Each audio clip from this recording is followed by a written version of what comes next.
sejahtera untuk kita semua. Perkenalkan, saya Rista Syarida dan pada video kali ini kita akan membahas tentang teks prosedur.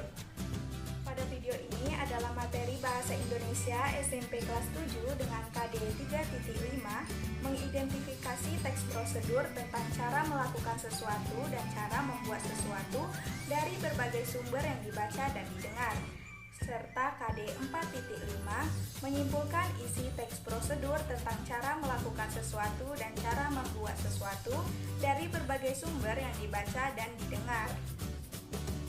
Pada materi kali ini yang akan kita bahas dari teks prosedur yaitu yang pertama ada pengertian, yang kedua jenis-jenis, yang ketiga tujuan, yang keempat ciri dan struktur, dan yang kelima ciri kebahasaan dari teks prosedur.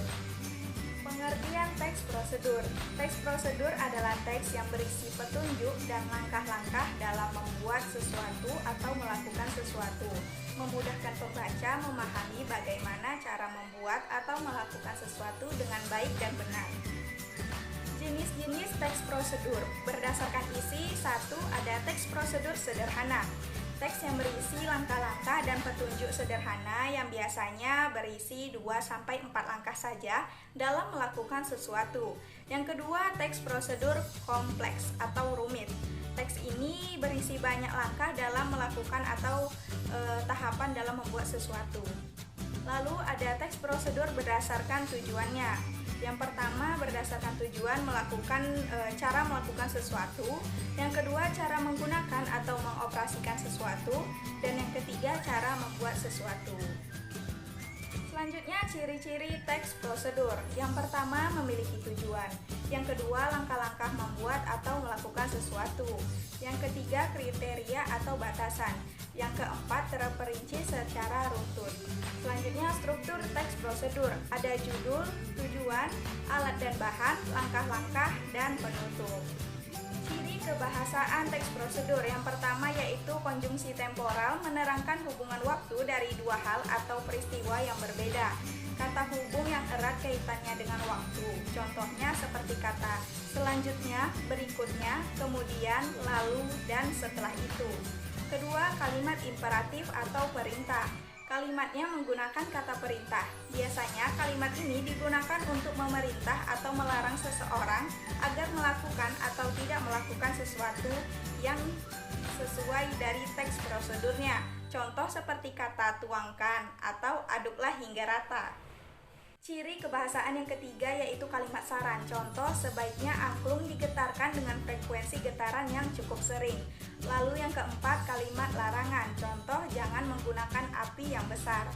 Yang kelima, kalimat aktif dan kalimat pasif. Kalimat aktif adalah kalimat yang subjeknya menjadi pelaku dari kejadian atau peristiwa tersebut. Contoh, Anda sebaiknya menekan tombol keyboard dengan lembut. Kalimat pasif adalah kalimat yang subjeknya dikenali pekerjaan sebagai predikat atau objek. Contoh seperti tombol keyboard sebaiknya ditekan dengan lembut. Ciri kebahasaan yang keenam, keterangan ukuran dan batasan keterangan ukuran, seperti berat, panjang, dan lainnya supaya akurat. Contohnya seperti kalimat, Anda sebaiknya menekan tombol keyboard 1 kali saja. Atau sediakan nasi merah sebanyak 400 gram dan masukkan 500 ml air. Atau potonglah bambu itu sepanjang 30 cm. Yang ketujuh, batasan atau kriteria harus rinci dan jelas. Contohnya pada kalimat goreng hingga kecoklatan atau letakkan monitor sejajar dengan mata. Selanjutnya contohnya yaitu belah menjadi 3 bagian sama besar. Dan yang kalimat terakhir yang merupakan contoh yaitu rebus air itu hingga tersisa 300 cc.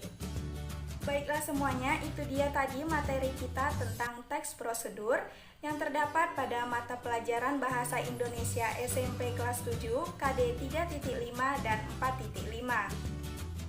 Selanjutnya, setelah video ini terdapat latihan yang merupakan 5 soal pilihan ganda atau objektif.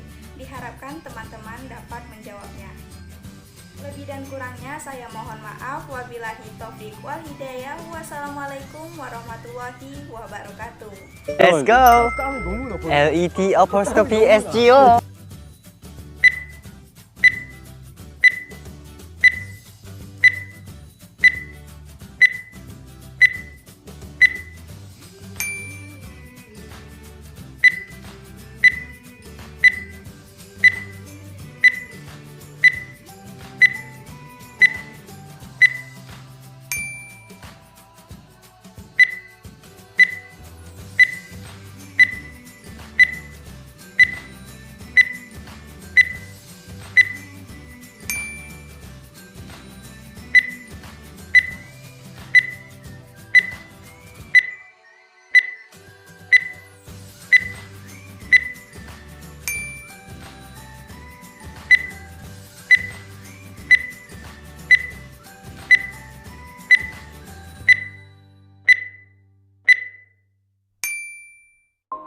you